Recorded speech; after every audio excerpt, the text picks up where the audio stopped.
그다음에 마지막으로는 우리 제주라고 하는 환경에서의 어떤 우리 또 제주도에 오려고 그러시는 분들이 많아요. 그리고 우리 여기 지금 제주에 안 계신 분들은 지금 전국에 다른 분들은 재밌게 생각하시지만 제주에서 여기 본토를 뭐라고 부르는지 아세요? 육지라고 부릅니다. 육지.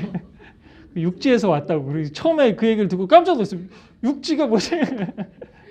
우리 대륙과 반도 뭐 이런 얘기 들어봤는데 우리 제주에서는 육지라고 그럽니다. 육지인들이 많아요. 여기 지금 오신 분들 가운데 육지에 계시다가 여기 와가지고 이제 아이를 온 목적은 뭐겠습니까?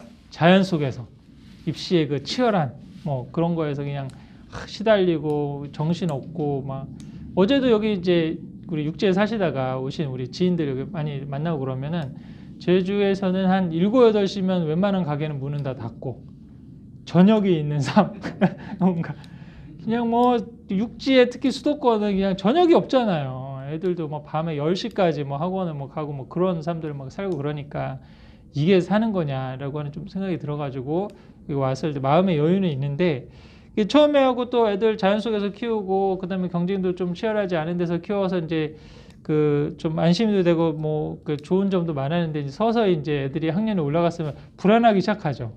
가장 큰 게 이러다가 경쟁력이 있을까? 이 시대에 뒤처지는 좀 아이들이 되지 않을까?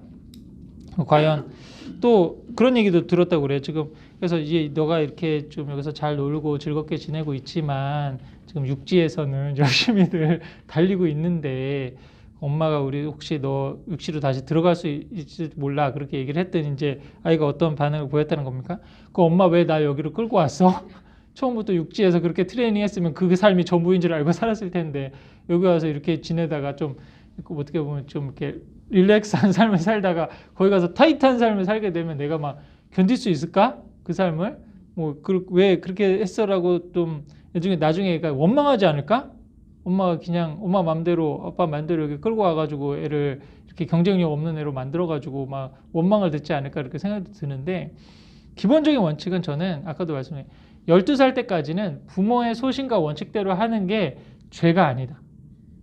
괜찮다고 보는 거예요. 그리고 그런다고 해서 그 아이의 인생이 뭐 망가지거나 그런 일은 없어요, 사실. 그런데도 아까도 지금 말씀드렸죠, 입시적에서.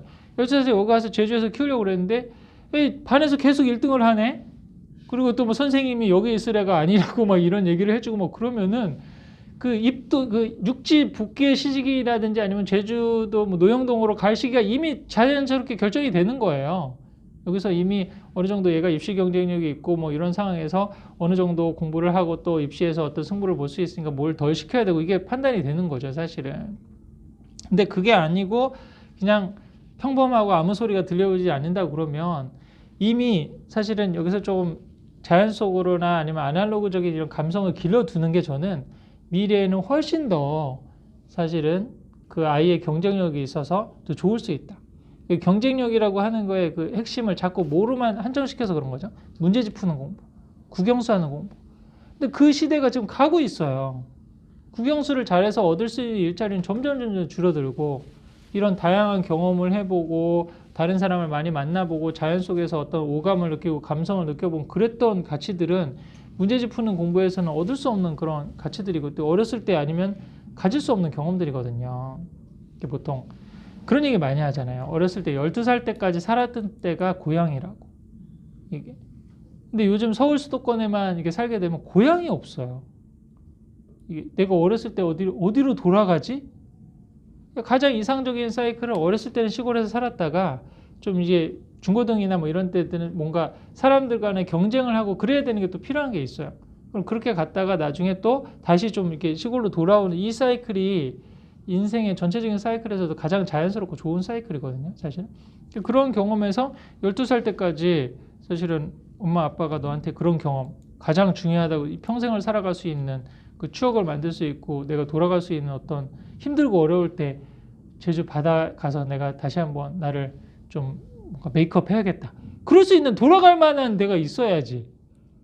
근데 계속 그냥 그 수도권에서 뭐 딜리버리 하고 학원만 다니고 뭐 그랬는데 힘들고 지칠 때 그럼 어디를 가야 되지?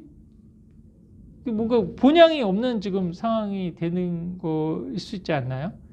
저는 그렇게 해서 좀 여기 어렸을 때 소신을 갖고 자연 속에서 좀 이렇게 키우고 그러는 거는 좀 바람직하다고 생각하고, 진정한 경쟁력은 저는 이제 아까 지혜와 인성이 앞으로는 진정한 경쟁력이라고 보거든요. 인지는 아까 인공지능을 잘 다루면 돼. 인공지능한테 질문을 할 수 있는 능력을 기르면 저는 된다고 보거든요. 근데 문제는 이런 두려움이 있잖아요. 내가 방치하는 게 아닐까? 너무 애를 방기하고 이렇게 이 경쟁의 시대에 진짜 경쟁력이 떨어지게 아이들을 이렇게 만드는 게 아닐까라는 그 두려움이 있는 거잖아요. 그거는 어떤 뒤돌려서 질문을 생각하면 내가 정말 중요하고 소중한 거를 조금 완전히 지금 하지 않고 있기 때문에 생기는 불안감일 수도 있거든요. 그러니까 아까도 지금 얘기한 대로 지혜교육과 인성교육, 다른 거는 뭐 어떻게 되든지 간에 우리 집은 항상 가족 식탁 대화를 하고 우리 서로 뭐 읽었던 책에 대해서 좀 나누고 뭐 그런 부분, 왜 살고 어떻게 살아가는 그런 부분에 대한 뭐 분명한 소신과 중심이 있다. 그러면은 인지적인 부분이나 뭐 입시적인 부분에서 지금 뭔가 뒤처지고 그랬다가도 나중에 뭐 사회생활을 해본다든지 아니면은 뭐 다른 뭐 대학을 가보는 걸 뭐 경험을 해본다든지 뭐 이렇게 해서 다른 계기가 생겼을 때 그런 모자란 부분은 사실 충분히 이렇게 메이크업할 수가 있거든요. 근데 문제는 그런 부분까지 빠진 상황에서 그냥 이렇게 뭔가 다른 그 인지적인 게 안 돼 있거나 책을 읽을 수 있는 능력이 없거나 뭐 이렇게 되면은 좀 뭔가 경쟁력이라든지 아니면은 사회생활을 하는 데 있어서의 후회되는 경험이 나타날 수도 있겠죠, 사실은. 근데 오히려 그런 부분에 있어서 중심이 딱 잡히면은 결코 그런 뭐 인지적인 부분에 있어서의 부족한 부분은 크게 두려워할 부분이 아니라고 생각하거든요. 최근에 제주도에 한 내려온 가정 중에 그런 사례를 들은 적이 있어요. 이분이 굉장히 서울에서 영어 공부방이나 뭐 그런 걸 하고 오셨는데 가족이 다 같이 내려오셨어요. 근데 차를 티코 정도 같은 차를 타고 가는데 홈스쿨링을 하세요. 그리고 차 티코 위에다가 서핑보드를 갖고 다니신대. 그리고 가서 눈 뜨고 일어나가지고 날이 밝으면 바닷가에 가고 날이 비 오거나 안 좋으면 도서관에 간대. 그렇게 해서 애들을 여기서 홈스쿨링으로 애들 셋을 키우고 그러신다고 그러더라고요. 생계 유지는 영어 과외 하고 그러는데 그거를 딱 한 달 생활비 뭐 몇백만 원 벌 수 있는 거기까지만 딱 그렇게 하시면서 키우신다고 그러더라고요.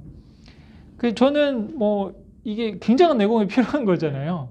근데 그 안에서 그러면 내가 부모가 확실히 해주는 거, 아이들한테 자연적인 환경을 주고 그다음에 책 읽고 그럴 수 있는 그 두 가지 능력만 나 해주겠다. 나머지는 네가 알아서 살아가고 뭐 그렇게 하는 거고, 더 공부가 필요하면은 입시적으로 이러이러한 길이 있다는 걸 알려줄 수 있겠죠. 대학을 가서 네가 이러이러한 전공을 하고 할 수 있고, 근데 공부를 하다가 네가 이걸 하고 싶으면 어떤 길이 있다는 거를 알려줄 수는 있으니까 그걸 선택은 하되 그거를 할 수 있는 기초가 되는 체력과 자연어과의 어떤 교감과 그다음에 독서할 수 있는 능력, 그것만 내가 지켜주는 게 부모로서 할 수 있는 가장 중요하고 또 확실히 해야 될 거다. 이런 어떤 소신을 갖고 있으면 그런 두려움에서 점점 벗어날 수 있지 않을까 싶은데, 그런 확실히 하는 게 없으면 이제 자꾸 주변에서 하는 것들에 흔들릴 가능성이 상당히 많거든요. 그래서 이제 결론적으로 항상 모든 교육 상담이나 이거 얘기할 때 애를 키우려고 하지 말고 나를 키우라는 얘기를 자주 하게 되거든요. 아까도 이제 말씀하셨지만은 내가 내공이 있고 분명한 소신이 있고 그러면 어떤 좀 어느 정도 정확한 정보가 필요해요. 입시에서 제가 아까도 말씀드렸지만 어느 정도 입시 경쟁력이 있는 아이들이라 그러면 나중에 기회를 놓치고 그래도 충분히 그거를 회복할 수 있는 기회가 있고, 그게 안 되면 사회에서 성공하신 분들 중에 그런 경우가 상당히 많아요. 이게. 그래서 오히려 지금 같은 시대에는 진정한 경쟁력이 사실 문제집 푸는 경쟁력이 아니라 사람들과 소통할 수 있는 능력, 그 다음에 본인이 스스로 좋아하고 잘하는 주제를 찾아서 책을 읽고 또 그걸 정보를 찾아볼 수 있는 어떤 그런 능력. 근데 그보다 더 근본적인 거는 내가 왜 살고 어떻게 사는지를 답할 수 있는 능력. 그거를 길러주는데 좀 부모 역량을 좀 총 집중을 해야지. 아까 정보, 나는 어떤 학교에서 어떻게 필요하니까 엄마 이 공부가 필요하고 그래서 내가 어떻게, 이거는 애들이 물어와야 될 측면이라고 하는 거죠. 그 부분을 가정에서 해줘야 될 부분은 어떤 얘기를 갖고 와서 해더라도 할 수 있는 그 공간을 마련해 주는 게 가장 중요하다고 보고요. 그리고 아까 그 EBS 영상이 있었잖아요. 그거를 가장 좋은 방법이 이렇게 좀 안 해보던 걸 해보려고 그러면 지금 어머니만 듣고 와서 이걸 전달하는데 한계가 있어요. 그럼 보통 이제 개혁에 대한 저항 세력이 있다고 그러거든요.